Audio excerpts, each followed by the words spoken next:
दोस्तों नमस्कार। बीजेपी ने 2024 लोकसभा चुनाव में संसद में सरेआम गाली देने वाले, नफरती बयान देने वाले और विवादित बयान देने वाले सांसदों का टिकट काट दिया है। उसके बाद तमाम नफरती और विवादित बयान देने वाले बीजेपी नेताओं में हड़कंप मचा हुआ है।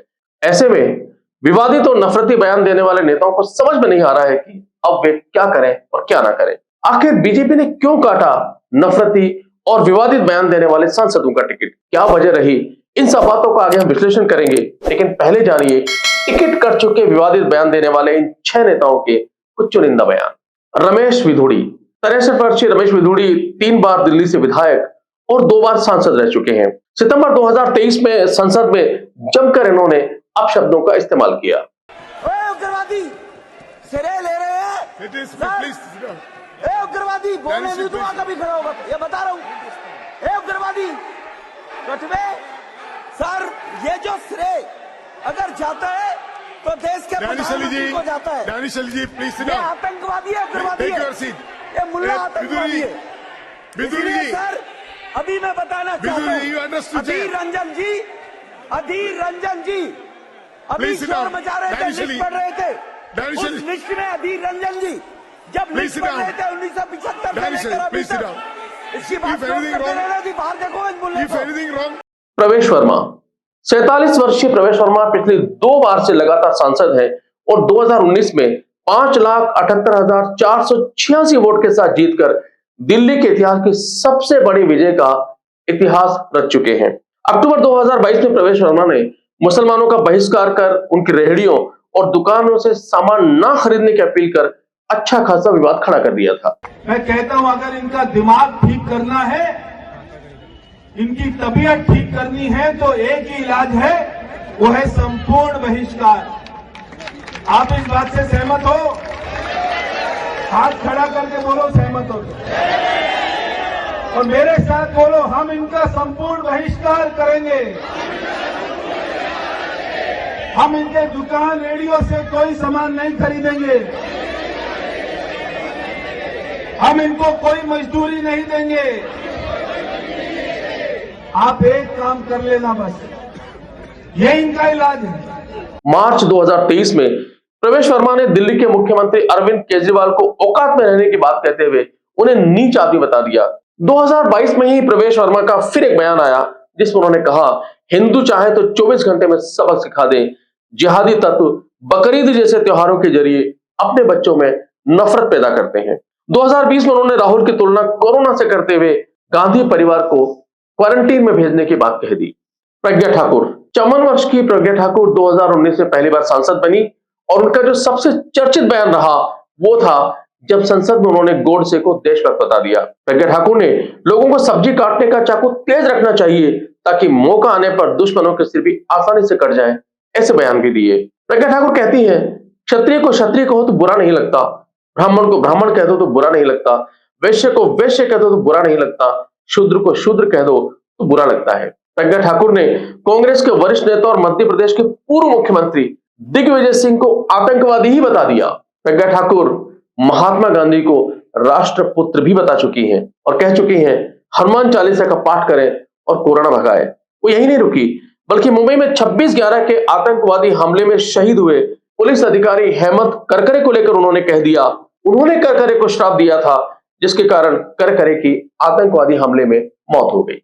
मीनाक्षी लेखी, 57 वर्षीय मीनाक्षी लेखी 2014 और 2019 में सांसद चुनी गई और वर्तमान में केंद्र में राज्य मंत्री है। जुलाई 2021 में मीनाक्षी लेखी ने कृषि कानूनों के खिलाफ बैठे किसानों को मवाली कहकर बड़ा विवाद खड़ा कर दिया था। सितंबर 2023 में G20 की तैयारियों के दौरान शिवलिंग विवाद पर उन्होंने ये बयान देकर विवाद खड़ा कर दिया कि एक पत्थर को विशेष आकार में काटने से वो शिवलिंग नहीं हो जाता। सबरीमाला विवाद हुआ, उस पर उन्होंने एक बयान दिया, हिजड़ा बनाकर महिलाओं को सीएम ले गए सबरीमाला। इस शर्मनाक बयान की भी जमकर आलोचना हुई। अगस्त 2023 में मीनाक्षी लेखी ने संसद में सरेआम घर पर ईडी आने की धमकी दे डाली, जिस पर भी जमकर विवाद हुआ।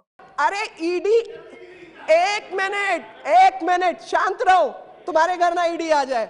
बृजभूषण सिंह, 67 वर्षीय बृजभूषण सिंह 5 बार भारतीय जनता पार्टी और 1 बार समाजवादी पार्टी से सांसद रह चुके हैं और भारतीय कुश्ती महासंघ के अध्यक्ष भी रह चुके हैं। वो एक बयान में कहते हैं, मैं गेम्स भी खेल सकता हूं और मारपीट भी कर सकता हूं। अर्जुन पुरस्कार से सम्मानित, एशियाई खेलों में स्वर्ण पदक और वर्ल्ड रेसलिंग चैंपियनशिप में कांस्य पदक जीतने वाले मशहूर पहलवान विनेश फोगाट को उन्होंने मंत्रा बता दिया।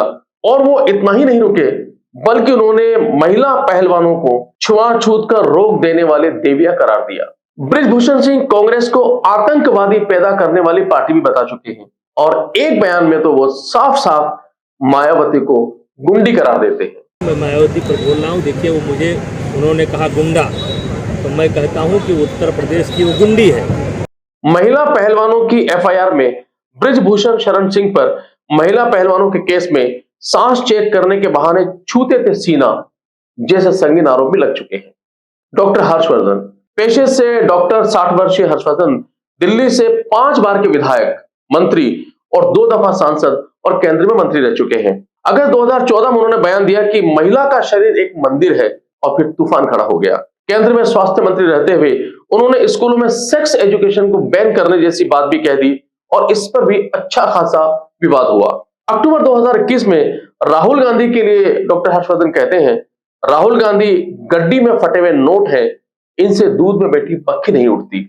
इसी तरह जब संसद में रमेश विधुड़ी जमकर अपशब्दों की बौछार कर रहे थे, उस समय हर्षवर्धन ठहाके लगा रहे थे और इसकी भी जमकर आलोचना हुई।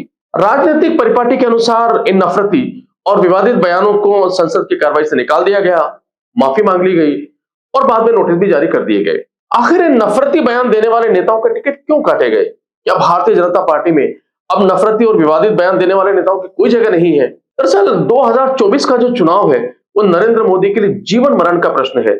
ऐसे में ना तो वो कोई गलती करना चाहते हैं और ना ही एक भी सीट खोने की गुंजाइश छोड़ना चाहते हैं।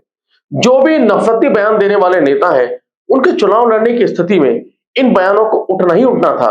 ऐसे में सीट हारने के साथ अन्य सीटों के मतदाताओं पर भी इसका असर पड़ सकता था। इसके अलावा भारत में युवा और शिक्षित मतदाताओं की तादाद बहुतायत में है और वो इस तरह की भाषा या सोच को एक सीमा के बाद पचा नहीं पाते। भारतीय जनता पार्टी इन चुनाव में गाली, नफरती और विवादित बयानों वाली पार्टी का नैरेटिव सेट करके उतारने का खतरा मोल नहीं ले सकती। ऐसा अनुमान लगाया जाता है कि शायद इसी कारण से संसद में अपशब्दों की बौछार करने वाले और नफरती तथा विवादित बयान देने वाले नेताओं के टिकट काटे गए हैं। इसका फायदा बीजेपी को होगा कि नहीं होगा, इसका पता तो चुनाव के बाद लगेगा। लेकिन इतना जरूर है कि भारतीय जनता पार्टी में नफरती बयानों के सहारे वैतरणी पार करने वाले नेताओं में हड़कंप मचा हुआ है और उन्हें समझ में नहीं आ रहा है कि वे क्या करें और क्या ना करें। अब इनके टिकट कटने से भारतीय जनता पार्टी को फायदा होगा कि नहीं होगा, इसका पता तो आगामी लोकसभा चुनाव के बाद लगेगा। फिलहाल इस वीडियो में इतना ही। चलते चलते आपसे गुजारिश, वीडियो को लाइक कीजिए, सब्सक्राइब कीजिए, शेयर कीजिए और साथ ही कमेंट बॉक्स में जरूर लिखिए वीडियो आपको कैसा लगा। अगले वीडियो में फिर आपसे मुलाकात होगी, तब तक के लिए मुझे दीजिए इजाजत। नमस्कार।